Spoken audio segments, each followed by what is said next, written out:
So hello everyone. So let's look the ninth round of Norway Chess. Actually, it's a very interesting tournament happening on the final standing would be, for example, maybe today we'll be able to know. But in the last round, actually, Gukesh was able to beat Gukesh just lost the match to Praggnanandhaa. Praggnanandhaa is playing instantly well, amazingly well actually. He won, for example, last three rounds, like making a hat trick. So let's look like the match. Gukesh was like white and Praggnanandhaa was black. So it's normal New Indian opening, and now Gukesh play a3, and now Praggnanandhaa decided to take this pawn, making this pawn double pawn, and also try to put more pressure. Now we play b6, just stopping like c5, and the plan is very simple: knight a6, knight c5. So knight c6, knight a5, which happened in the match. All the plans of Praggnanandhaa was like on behalf of this pawn, but at the same time, Gukesh got the center and hope that, for example, he will able to do continue more attack. Now we play bishop d3, making a square for the queen. Bishop like a6. Now c5, very good move, so that he could able to put more and more pressure by playing rook c8. And after takes, this deep file become open. Knight g3, knight h3. Now takes e5. Just for example, this thing. Now knight f2. Just the plan is very simple. Knight e4, knight e6. Now f5, just simply stopping. If you play, for example, bishop e4, then knight e4, there's a very good move actually. It not take, because if you take, the knight c4 is coming. So first knight d6 check, and then, for example, take. Okay, that is the main thing. Now g4 was played, basically just simply for example, if you take, now knight e4 is coming. So that is the main point. Then this position, Praggnanandhaa decided for knight b3.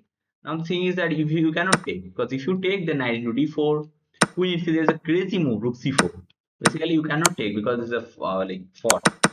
Okay, so knight b3, and after bishop b2, and here he just simply take. Now Gukesh was just simply rook down, but still he believes that, for example, he could able to continue his attack. Really good thing. And now Gukesh play Pragg play, for example, knight b3, rook g1.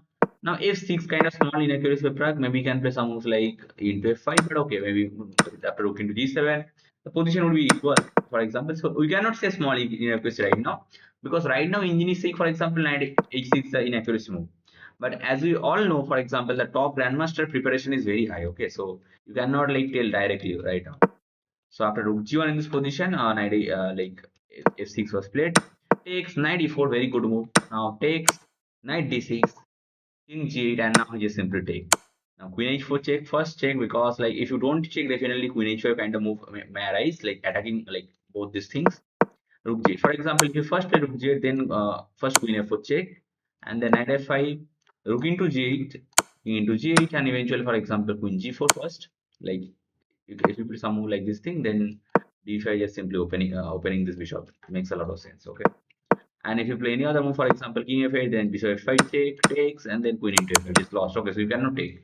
Queen e7 is very complex. Knight into c8 into f5 is kind of very difficult. Okay, so crazy move line actually going, but okay, interesting thing.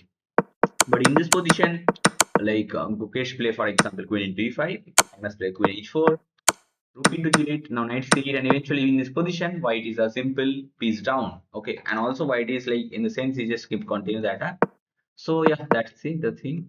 Now d5 is a very interesting plan, just simply opening this bishop. You can see queen d6. Now king c2 was kind of inaccurate move. And after takes in this position, knight c8 is simply supporting this pawn so that the queen could able to move, attacking this thing, and also at the same time bishop f5. And eventually queen f5, queen d5, and the match is just simply lost, because after bishop e6 is coming, the match is just gone. Queen c2 is coming, everything is coming, and eventually after the bishop exchange, Praggnanandhaa is simply pieced down. So yeah, Praggnanandhaa played the match really well. 96.1% was accuracy.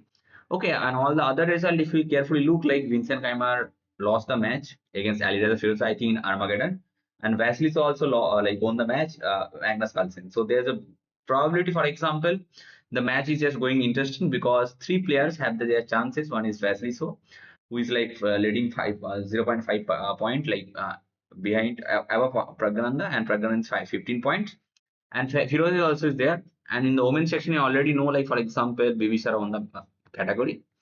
So yeah, that's for it today. I hope that you are liking my session. Okay, so if you wanted to watch more and more content, please let me know. Okay, I will definitely put this kind of content so that, for example, it will help you. And yeah, please let me know in which match I will analyze is next. Okay, so that's for it today. Bye.